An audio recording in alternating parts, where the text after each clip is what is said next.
자, 144쪽입니다. 문학 144쪽. 우리가 이제 문학의 갈래가 시, 소설 있고요. 앞에는 이제 시, 소설 이제 끝났고, 남은 게 이제 수필이랑 극이거든요. 네, 이제 오늘 수필이랑 극 부분 한번 해볼게요. 자, 먼저 수필에 대해서 나와 있네요. 개념과 특징. 자, 수필은 글쓴이가 일상에서 체험하거나 느낀 바를 내용이나 형식에 제한을 받지 않고 자유롭게 쓴 글이라고 보시면 돼요. 그래서 일상에서 체험한 거나 느낀 바, 고로 자신의 경험 있잖아요. 자신의 경험을 자유롭게 쓴 게 수필이라고 보시면 돼요. 그래서 그 대표적인 게 여러분 매일 쓰는 일기 있죠. 일기가 수필의 종류 중에 하나라고 생각하시면 되고요. 수필은 여러분 특징이 중요해요. 여기 나와 있는 특징 있죠? 이 특징이 이제 중요한데, 먼저 첫 번째, 자, 자기 고백적인데, 자기 고백적이라는 거는 자신이 뭐 경험한 거, 생각한 거를 솔직하게 쓴 거, 내 마음속에 있는 것을 이제 솔직하게 표현한 것을 자기 고백적이라고 하고요. 자기 고백적. 그리고 아까 전에 선생님이 형식이 있다고 했어요? 없다 했어요? 형식이 없이? 그치. 자유로운 형식이에요. 그래서 뭐 아이러니하게도 무형식의 형식 이렇게 얘기하기도 하거든요. 그래서 일정한 형식에 얽매이지 않고 자유롭게 쓴다라고 생각하시면 될 것 같고, 그리고 생활 주변에서 발견된 거, 글쓴이의 체험, 글쓴이의 사상 등 모든 것이 소재가 될 수 있어요. 그래서 소재가 다양한데 이걸 이제 같은 말로 뭐라 하냐면 우리 몸 주변에 있는 것들을 다 쓸 수 있다라고 보는 거거든요. 우리가 몸을 한자로 채 말고 채 말고 뭐가 있을까?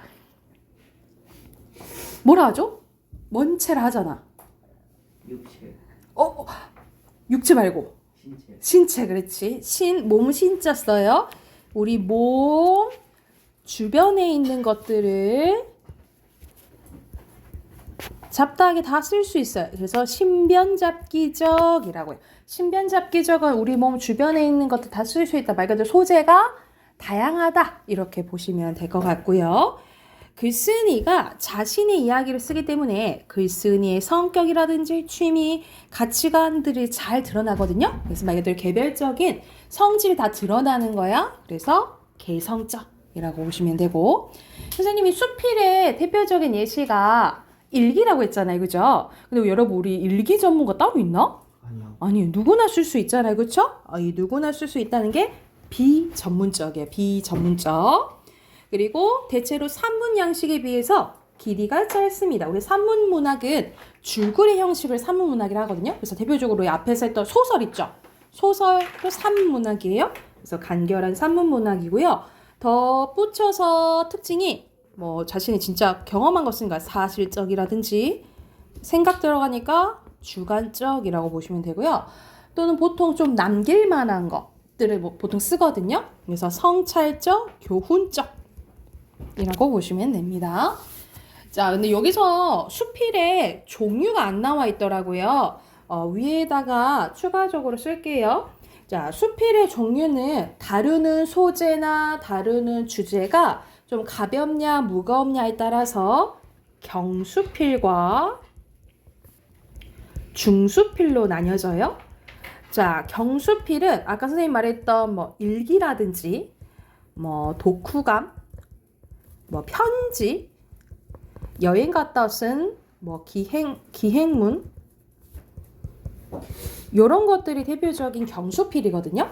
그에 반해 중수필은 다루는 소재가 무거워. 말 그대로 사회적인 문제라든지 보통 수필과 달리 좀 객관적이고 그러거든요. 그래서 논리적으로 평가한 글, 평론이라든가 여러분 영화 평론 뭐 이런 거 들어봤잖아요. 그쵸?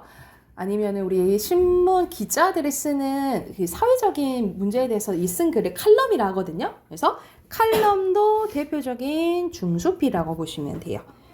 자, 이렇게 종류들을 좀 썼는데 여러분, 선생님이 수필은 형식이 있다고 했어? 없다고 했어? 없어요. 형식이 없다 했지, 그치? 근데 여기서 여기 편지랑 기행문 표시해 볼까요? 편지랑 기행문은 약간의 형식이 있거든요. 그래서 약간의 형식이 있어서 선생님이 얘기를 해줄게.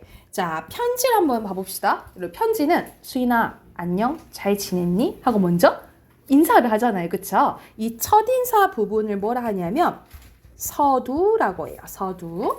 그리고 만약 편지를 썼다라는 거는 무엇인가 전하고자 하는 말이 있는 거잖아요. 그치? 거기 본문에 해당되는 말을 사연이라고 하고요. 그리고 나 이만 줄일게. 다음에 또 연락할게. 잘 있어. 하고 끝인사 하잖아요. 끝인사 부분이 결미라고 합니다. 그래서 편지는 이렇게 3단 구성, 서두, 사연, 결미 약간의 형식이 있다라고 보시면 되고요. 그리고 기행문은 선생님 아까 무슨 글이라 했어? 여행 갔다 쓴 글이라 했잖아. 그치? 그래서 뭐가 있어야 되냐면 이건 여러분 한번 맞춰보자. 내가 여기를 갔다 왔다 하는 장소 뭐 이런 게 있어야 되겠죠. 그쵸? 이 코스가 말 그대로 영어로 하면 코스가 있어야 되잖아. 이 코스에 해당되는 게 뭘까요? 초성 힌트를 주면 내가 예를 들어서 서울 갔다가 대전 갔다가 부산에 갔어. 이런 식으로 내가 여기저기 갔다라는 것을 이제 네? 초성 힌트? 여정. 오케이. 여정이에요. 여정. 그리고 거기서 보고 들은 거. 한자를 보세요. 보고 들은 거. 시청 말고요. 시청 말고 보고 들은 거. 볼, 시 말고 뭐가 있을까? 자, 볼.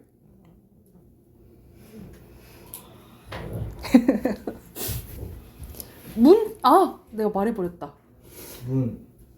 문이요? 문화. 문은 들을 문자예요. 내가 들을 얘기를 했는데 들을 청 보통 들을 청이라잖아. 들을 청 말고 들을 문자도 있거든요. 보고 내가 들은 거는 얘기해줬네. 문이고 보는 거. 방문. 방문이요? 보고 들은 거. 문이 뒤에요. 네, 문이 뒤에요. 기문. 기억은 맞아요. 고문. 고문이요? 고문이요? 경문. 견문이에요. 견문. 견문이고 그리고 거기서 느낀 것도 써야 돼요. 이 느낀 건 여러분 할 수 있겠지. 두 글자로. 느낄 감. 각. 감상. 그렇지. 감상이에요. 그래서 여정, 견문, 감사 이렇게가 좀 들어가야 된다라고 보시면 될 것 같아요. 여기까지 됐을까요? 그러면 수필은 끝이고 밑에는 이제 희곡이 나와 있는데 원래는 더 위에 갈래가 극이에요. 여러분 극인데 이 극이 두 가지로 나뉘어져요. 연극의 대본을 희곡이라고 하고요. 영화나 드라마의 대본을 시나리오라고 합니다. 그래서 여기서는 이제 둘 중에 지금 희곡만 나와 있는 상황이거든요. 그래서 희곡에 대해서 보면 희곡은 무대 상연을 전제로 해서 쓴 연극의 대본입니다. 연극의 대본이어서 이 무대에서 보여주는 게 희곡의 목적이라고 보시면 돼요. 희곡의 목적은 무대 상연, 무대에서 보여주는 거라고 보시면 돼요. 그래서 이제 특징들이 밑에 이제 그림으로 나와 있는데, 자, 여기 첫 번째로 나와 있죠? 무대 상연을 전제로 하기 때문에 시간적, 공간적 제약이 있고요. 등장인물의 수혜의 제약도 있어요. 근데 약간 장소나 이런 거는 뒤에 배경 바꾸면 되잖아요. 그치? 바꿀 수는 있지만 빨리빨리 좀 바꾸기가 현실적으로 좀 어렵겠죠. 또 바꾼다 해서 또 정신 사나고, 그지? 그래서 우리 무대가 여기라 해보자. 근데 우리가 무대에선 한계가 있기 때문에 시간적, 공간적 제약이 있고요. 등장인물 수의 제약도 있어. 예를 들어서 전쟁 상황을 보여주고 싶은데 막 몇천 명 올라갈 수 있을까? 사실 쉽지 않잖아, 그치? 그래서 가장 우리가 예를 들어서 희곡, 시나리오, 소설 이렇게 본다면 가장 제약이 많은 게 희곡이라고 보시면 돼요. 가장 제약이 많고요. 두 번째, 무대 위에 등장인물의 대사와 행동을 통해서 이야기가 전개된다라는 거는 말 그대로 사건이 전개된다라고 보시면 되거든요. 인물의 등장인물의 말 그대로 대사와 행동을 통해 사건이 전개되는데 왜 그럴까? 자, 소설이랑 비교를 해보면 소설에는 있는데 희곡에는 없기 때문이에요. 극에는 없어요. 뭐가 없을까? 해설. 그러니까 말 그대로 말해주는 사람이었어. 우리 말해주는 사람, 소설에서 말하는 사람을 화자. 에헤이. 청자. 화자는 시에서 말하는 사람 화자라고요? 우리 소설에서 말해주는 사람은 뭐라 그래? 서술자. 그렇지. 서술자. 서술자가 없기 때문에 소설에는 서술자가 다 얘기해주잖아. 서술자 얘기해주지만 극에서는 서술자가 없기 때문에 등장인물의 대사와 행동을 통해서 말 그대로 사건이 전개된다라고 보시면 될 것 같고요. 소설과의 공통점은 여기서도 갈등이 드러납니다. 극적 대립과 갈등이 일어난다라고 보시면 되고 모든 사건을 무대 위의 배우의 행동을 통해서 지금 일어난 사건으로 현재화해서 표현하거든요. 말 그대로 현재 진행형으로 서술된다라고 생각하시면 되는데 예를 들어서 세연이가 수인을 본다. 세연이가 수인을 걷는다. 이런 식으로 뭐뭐 한다 있죠. 그래서 이런 식으로 현재로 진행이 된다라고 생각하시면 될 것 같아요. 이해됐을까요? 오른쪽 가볼게요. 오른쪽에는 희곡의 형식 요소입니다. 크게 세 가지가 있어요. 자, 해설, 대사, 지시문인데요.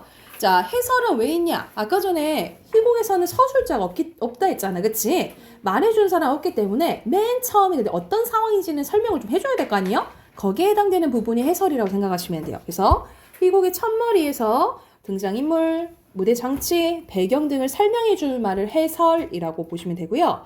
인물의 이제 말들을 대사라고 하는데 만약 주고받으면 티키타카하면 대화, 혼잣말하면 독백, 그리고 방백이 있는데 여러분 방백 동그라미 방백은 희곡만의 특징이에요.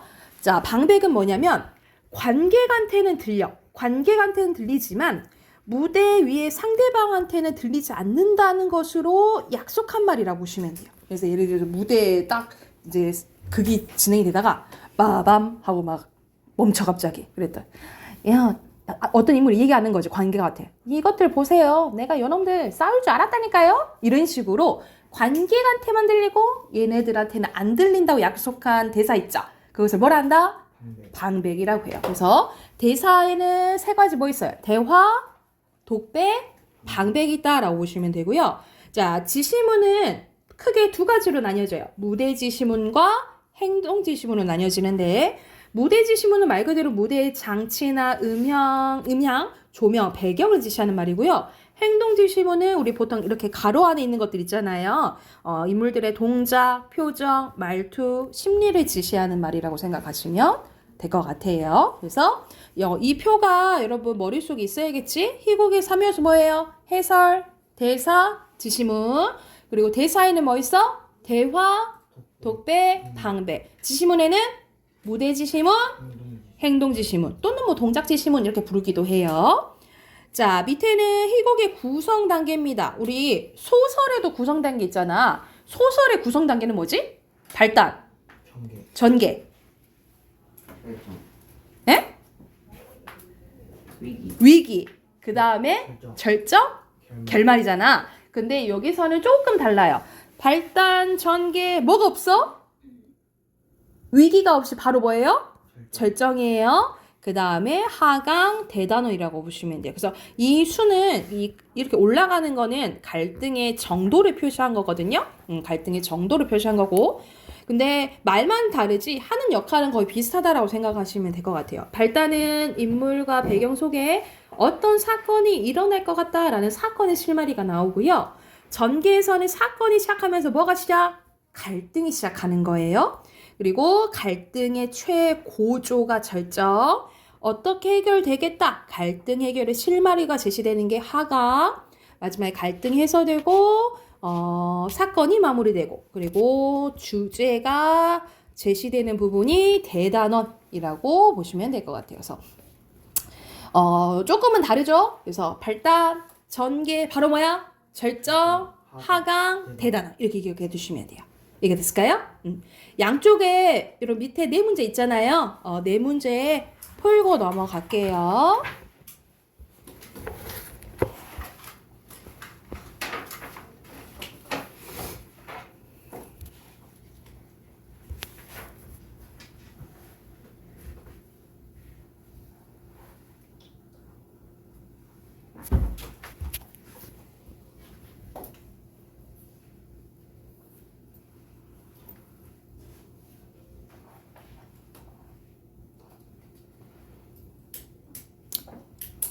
여러분 1번 봐보자. 수필의 특징으로 알맞지 않은 것은 여기서는 수필은 내 얘기 진짜로 얘기하는 거잖아. 그치? 가짜?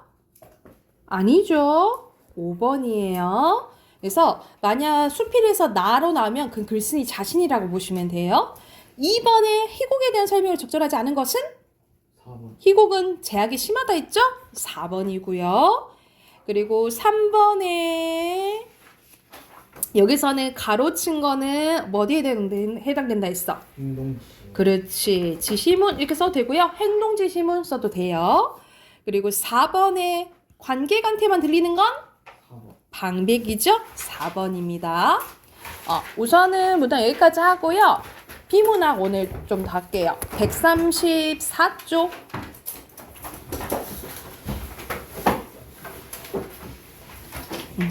오늘 134쪽 할 차례거든요. 오늘 두 개 연달아 이어서 풀게요. 그래서 134쪽부터 141쪽까지 풀게요. 141쪽까지 풀고 같이 한번 봅시다.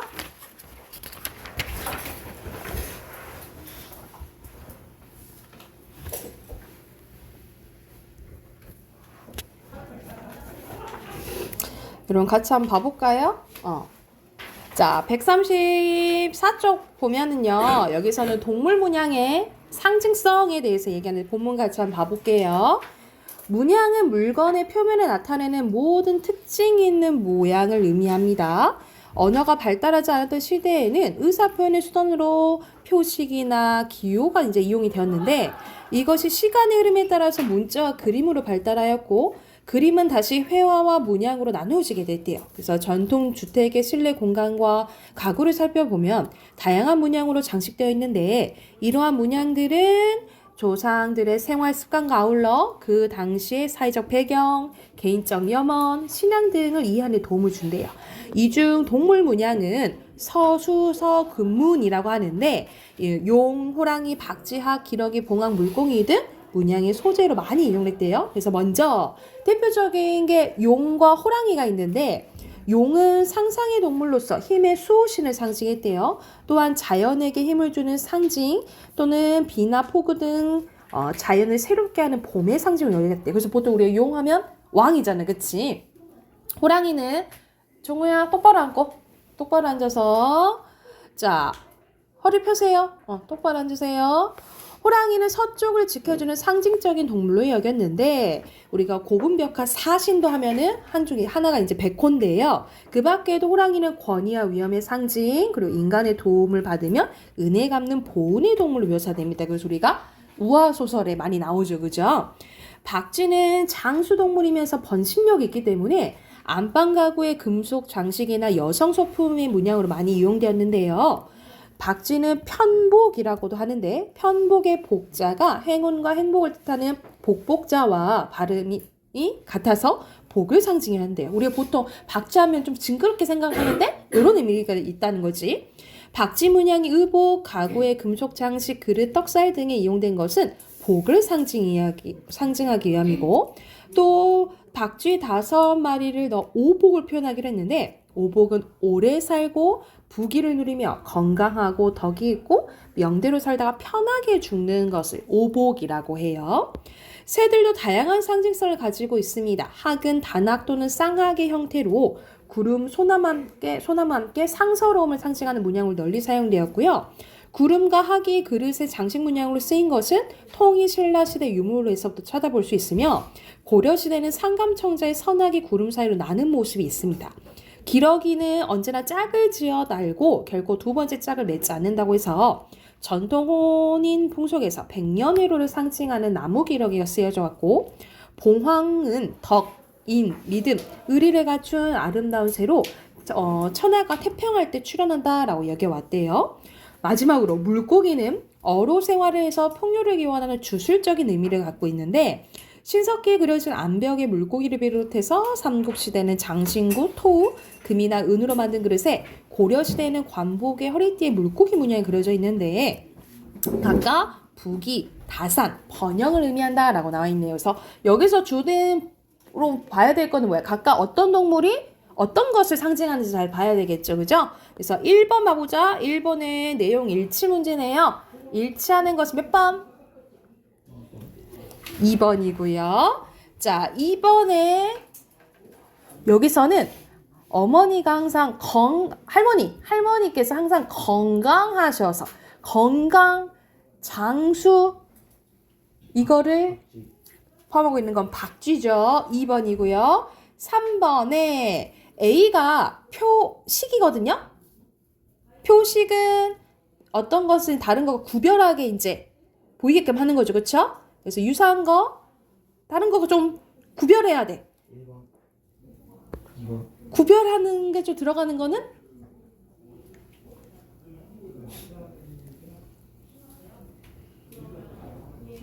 여기서는 3번이에요. 자, 뒤로 넘겨서 중심 내용 있는 거네요. 두 번째 거, 세 번째 거, 마지막 거, 네 번째 거, 첫 번째 거. 이렇게 표시하시면 되고요. 됐나요? 밑에 빈칸 채워볼게요. 첫 번째 문자, 문양, 동물, 문양, 그 다음에 힘, 보은에 갚는 거, 장수, 건강, 하, 백년해로고요. 물고기, 풍요입니다. 됐나요? 137쪽 어휘 있는 거 나오네요. 디귿, 니은, 기역이고요. 그 다음에 미음, 리음. 그리고 밑에는 순서대로 보은, 선하, 토우, 관복이에요. 자, 두 번째 거는 우리나라와 서양의 그 지붕 차이가 나오네요. 그죠? 내용 한번 바로 봐보면 여러분 이 문단부터 바로 볼게요. 이 문단. 자, 서양과 한국은 각각의 건축 방식대로 다양한 형태를 보여주는데 우선 한국 지붕부터 나오네요. 고래등 같은 대궐의 지붕부터 둥근 보름달 같은 초가 지붕까지 모양도 크기도 종류도 다양한데 그러나 한국 지붕의 진정한 멋은 한 건물 안에서 그 모양이 수시로 변한다는 점, 변화무쌍하다라는 거예요. 보는 각도와 거리에 따라 한 건물의 지붕이라도 믿어지지 않을 만큼 다른 모습을 보여주는데 예를 들어 예시 나오네요. 창경궁의 황경전 지붕에는 치마폭 같은 포근함과 예각의 날카로움이 함께 담겨져 있는데 함인정 앞에서 바라보면 수평선에 가까워 완만한 곡선의 모습이었다가 경춘전 쪽으로 이동해서 대각선 방향으로 올려다보면 이내에 긴장감이 넘치는 삼각형의 모습을 변해 있대요. 멀리서 바라보면 마치 한복의 소매끝처럼 은근한 곡선을 그리며 살며시 올라가 있는 처마도 가까이 다가가 모서리에 올려다보면 하늘 향해 긴박하게 열리며 사선과 예각으로 인한 흥분을 느끼게 합니다. 반면에 그럼 대주겠죠, 그렇죠? 서양의 지붕에는 한 가지 이미지로 명쾌하고 분명하되 예를 들어 땅 위에 인본주의 바탕으로 완성한 그리스 헬레니즘 건축은 수평선의 이미지로 지붕을 마감하는데 우리 그리스 막 이런 데 가면은 신전 같은 데 보면 막 그냥 이렇게 생긴 건물들 막 있잖아요. 그쵸? 그렇게 볼 수도 있겠죠. 지붕의 수평선을 통해 하늘을 우러기보다는 땅을 굽어보겠다는 지상의 의지를 분명히 하고 있다. 이에 비해 천상세계를 향한 종교적 신비성을 바탕으로 창조된 고딕 성당은 극단적으로 수직의 이미지로 지붕을 처리합니다. 우리 보면은 막 성당 같은 거 막 지붕이 엄청 뾰족하잖아요. 그렇죠? 이런 것들 많잖아. 날카로운 예각의 첨탑에 드러내는 강한 수직선은 땅을 버리고 하늘을 우러르겠다는 의지뿐만 아니라 정복욕이라든가 개척, 정신 등이 표현되는 서양 문명의 특징이 종교라는 주제를 통해서 드러나기도 했대요. 이러한 두 지붕 간의 차이는 하늘과 땅에 대한 두 문명 간의 시각 차이에서 비롯한다. 비롯되는데 하늘과 땅의 상호 보완적 개념으로 보는 철학 사상이 반영된 한국의 지붕은 하늘을 우러르는 동시에 땅을 굽어본 두 가지 모습이 나타나는데 또한 대조적으로 서양이 건축은 하늘과 땅의 별개의 개념으로 보는 철학 사상이 반영된다. 이런 식으로 말 그대로 우리나라가 생각하는 거와 서양이 생각하는 거랑 차이가 있다. 이런 내용이겠죠. 자, 1번에 보면은 한국이랑 서양이랑 차이가 있잖아, 그치? 몇 번이에요? 3번이죠? 3번이고요.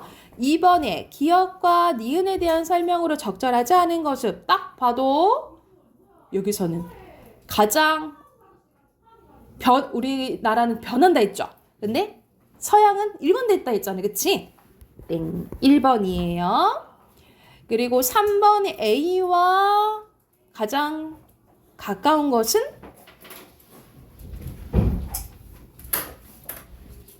중요하게 다룬다. 약간 그렇게 생각한다. 이렇게 보면 되겠죠. 2번이에요. 뒤에는 빈칸 바로 나왔네요. 1문단의 지붕, 2문단의 각도, 3문단의 서양, 4문단의 하늘과 땅, 밑에 캐릭터, 상징성. 자, 왼쪽 먼저 넣으면 변화, 무쌍함, 곡선. 오른쪽은 지상, 수직선. 왼쪽에 상호, 보완. 오른쪽에 별개 쓰시면 됩니다. 됐나요? 오른쪽에 어휘 보면요. 1번에 초성인터가 나와 있네, 그치? 완만하다. 2번에 별개. 3번에 사선. 4번에 굽어보다. 그리고 밑에는 순서대로 첨탑, 소매, 변화, 무쌍. 그리고 8번의 환원입니다. 됐나요? 그리고 마지막 문법 꺼낼게요. 정우씨 문법책 가져왔나요?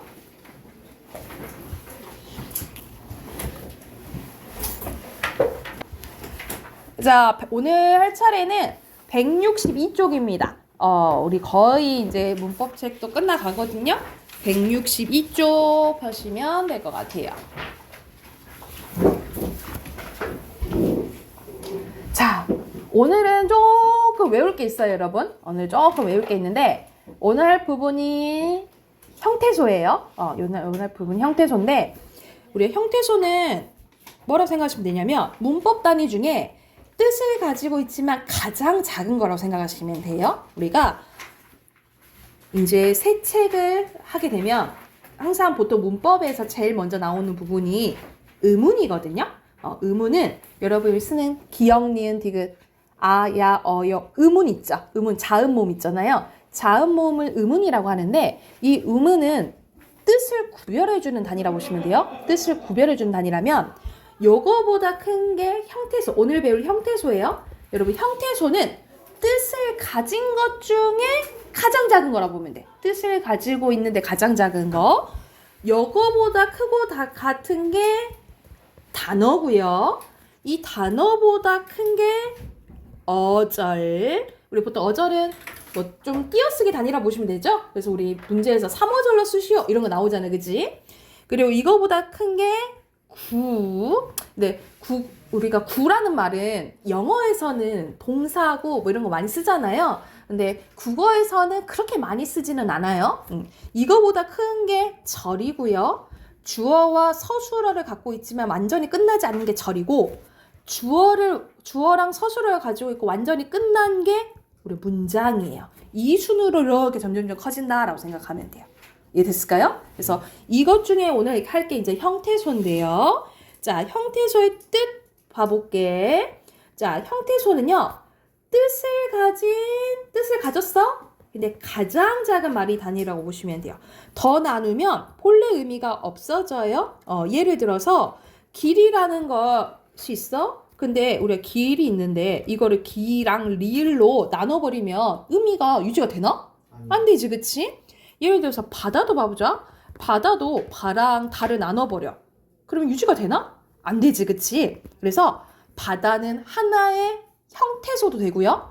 하나의 단어도 되는 거예요. 그래서 선생님이 여기는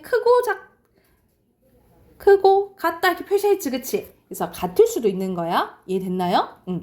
그리고 예를 들어서 봄바람이라는 단어가 있다 쳐보자. 여러분, 봄바람은 봄이랑 바람 나눌 수 있죠? 이렇게 나눈다 해서 의미가 사라지진 않잖아, 그치? 근데 더 나눌 수는 없겠지, 그치? 그러면은 봄바람은 하나의 단어예요? 근데 몇 개 형태소로 되어 있는 거야? 그렇지, 2개 형태소로 되어 있는 거예요. 이해됐나요? 그래서 형태소는 뜻을 가진 가장 작은 말의 단위 이렇게 기억을 해두시면 될 것 같고요. 자, 밑에 가보자. 자, 모든 형태소는 여러분 어떻게 나눌 수 있냐면 자림성 유무에 따라서 실질적인 의미 유무에 따라서 나눌 수 있는데, 자, 모든 형태소는 혼자 쓸 수 있냐 없냐에 따라서 혼자 쓸 수 있으면 자립 형태소, 혼자 쓸 수 없으면 무슨 형태소? 의존 형태소로 나뉘어져요. 자, 홀로 쓰이는 형태소로 우리가 품사 중에, 품사 우리 배웠잖아. 명사, 대명사, 수사, 관형사, 부사, 감탄사는 다 자립이에요. 혼자 쓸 수 있다라고 보시면 돼요. 혼자 쓸 수 있다.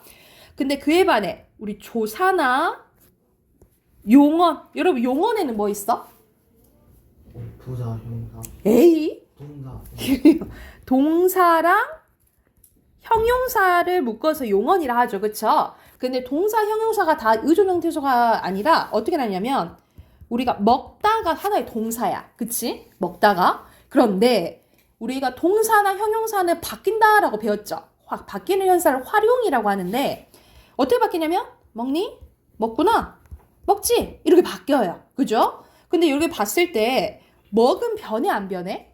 안 변하죠. 우리가 안 변하는 부분을 간이라고 하고요. 여기 뒤에는 변하지. 변하는 부분을 어미라고 해요. 다시 한번. 활용했을 때 안 바뀌는 부분을 뭐라 한다고? 간. 바뀌는 부분 뭐라 한다고? 어미라고 해요. 그래서 이건 이렇게 형태소는 이렇게 나눌 수 있어. 그래서 각각 어간과 어미가 의존 형태소다라고 생각하시면 돼요. 그래서 의존 형태소는 뭐가 있어? 조사랑 어간, 어미 이렇게 생각하시면 됩니다. 이해됐을까요? 그래서 나머지는 자립이에요. 또 모든 형태소는 밑에 보면 의미가 있는지 없는지에 따라서 의미가 있으면 실질 형태소, 의미가 없으면 형식 형태소로 나뉘어져요. 자, 우리 앞에서 했던 자립 형태소 있죠? 모든 자립은 실질이에요. 명사, 대명사, 수사, 관형사, 부사, 감탄사는 모든 자립 형태소는 실질이고요. 거기다 플러스 뭐가 있냐면 어간 있죠? 우리 먹다의 먹음이 있잖아, 그치? 이 어간이 실질 형태소예요. 그래서 실질 형태소는 뭐다? 모든 자립 형태소랑 어간 생각하시면 돼요. 어간. 그에 반해 형식 형태소는 조사랑 어미 생각하시면 됩니다. 조사, 어미. 플러스로 이것도 이게 안 써져 있네. 여러분 의존 형태소에 뭐 써놓으시냐면 접사 써놓으세요. 자, 의존 형태소는 조사, 어간, 어미, 접사 이렇게 써놓으시고요. 형식 형태소에는 조사, 어미 플러스 또 접사 써놓으세요. 접사. 접사는 좀 이따 할 거예요. 그래서 자, 모든 형태소는 어떻게 나눌 수 있다? 자립 아니면 뭐예요? 의존. 또 실질 아니면 형식 이렇게 생각하시면 됩니다. 이해됐을까요? 그래서 밑에 나누는 거, 단어 나누는 거랑 형태소 나누는 거 할 거거든요.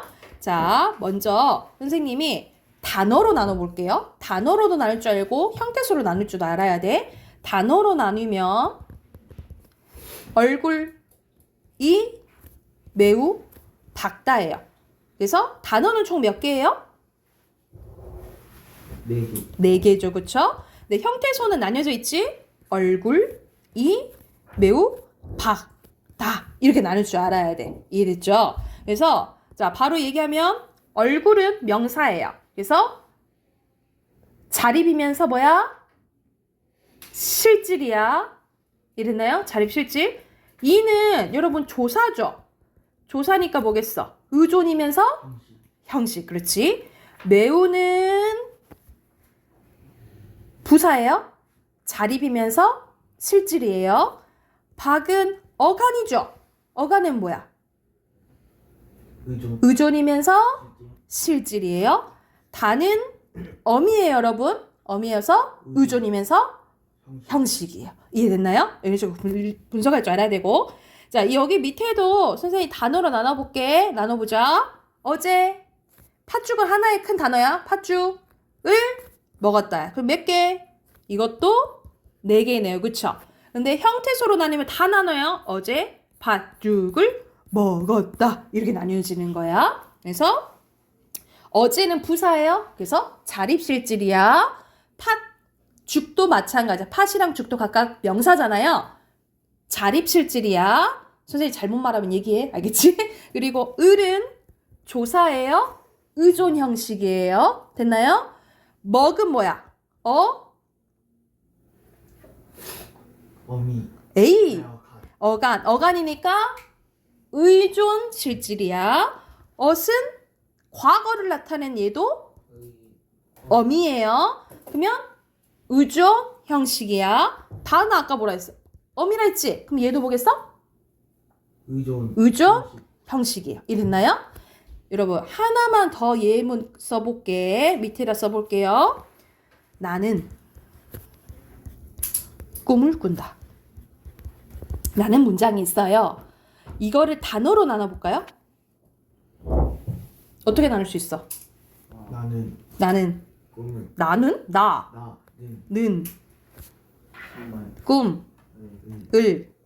꾼다. 그럼 단어 몇 개?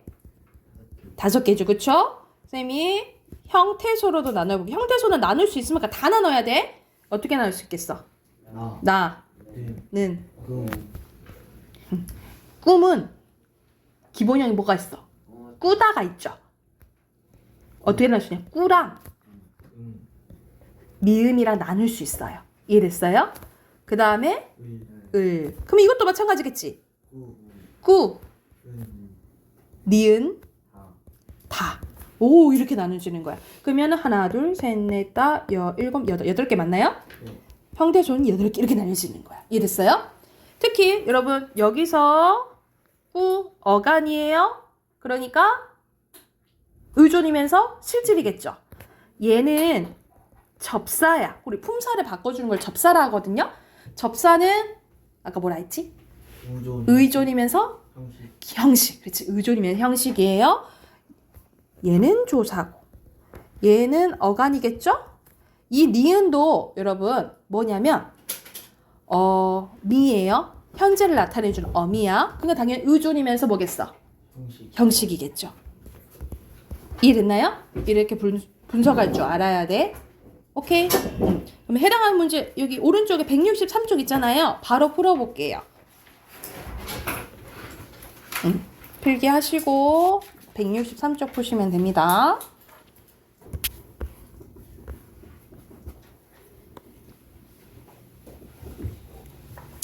그럼 다 했나요?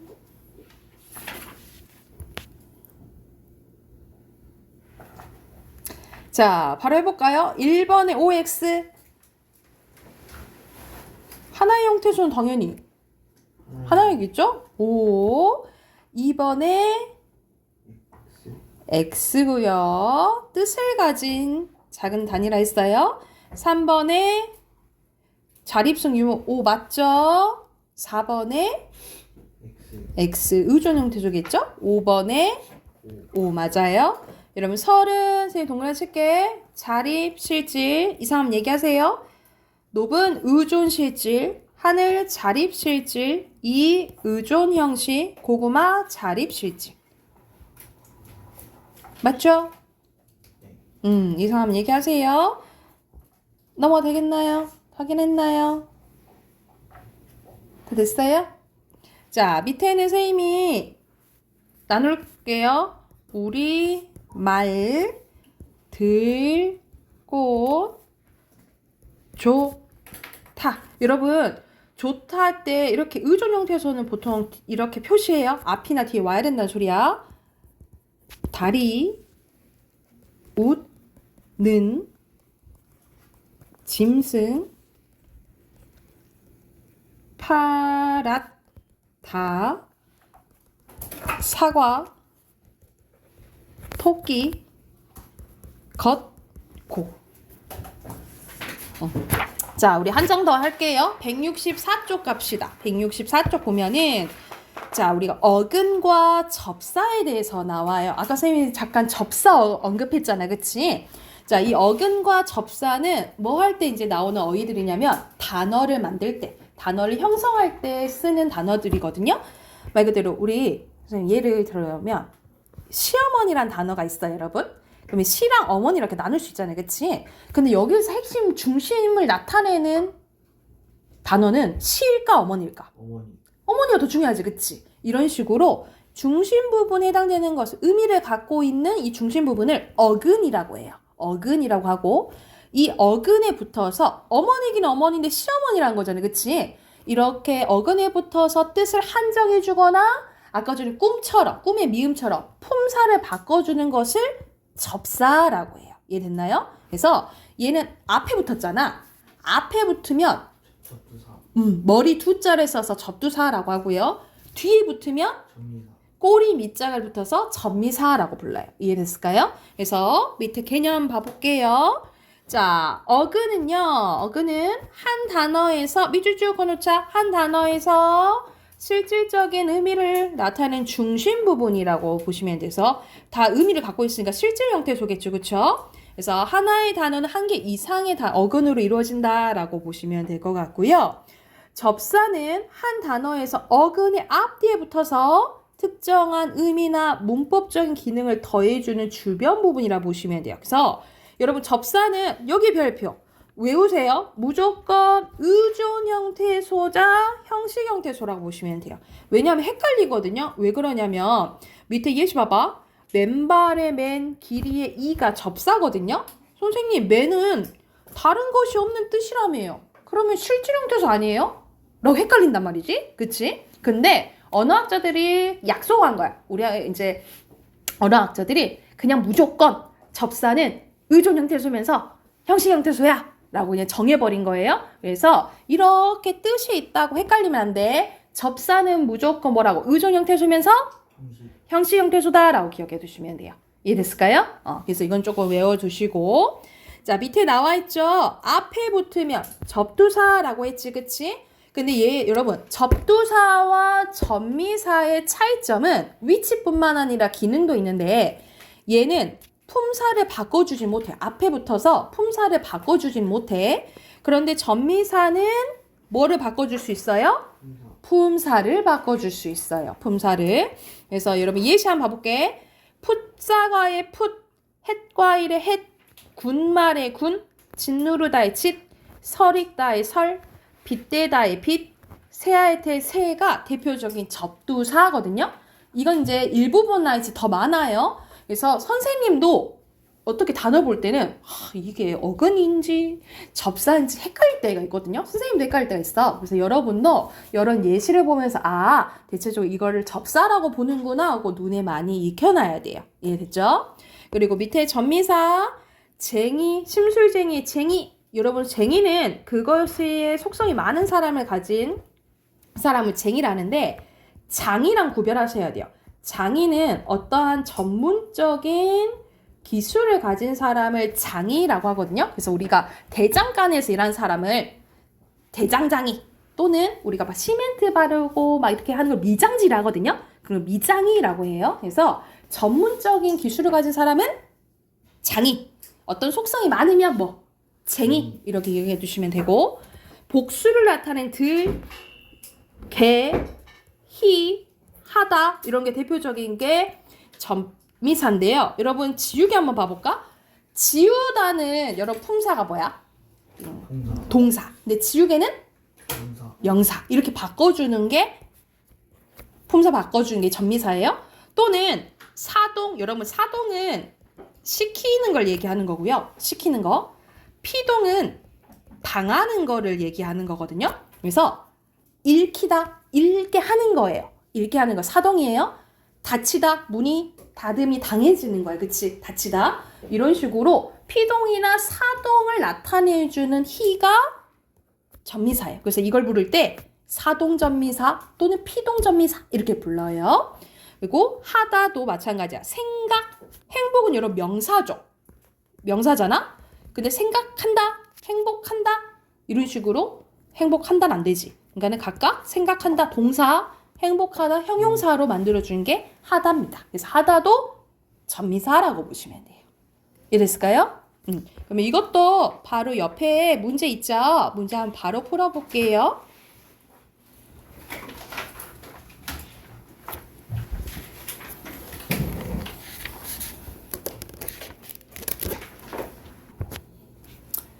자, 답 확인해볼까요?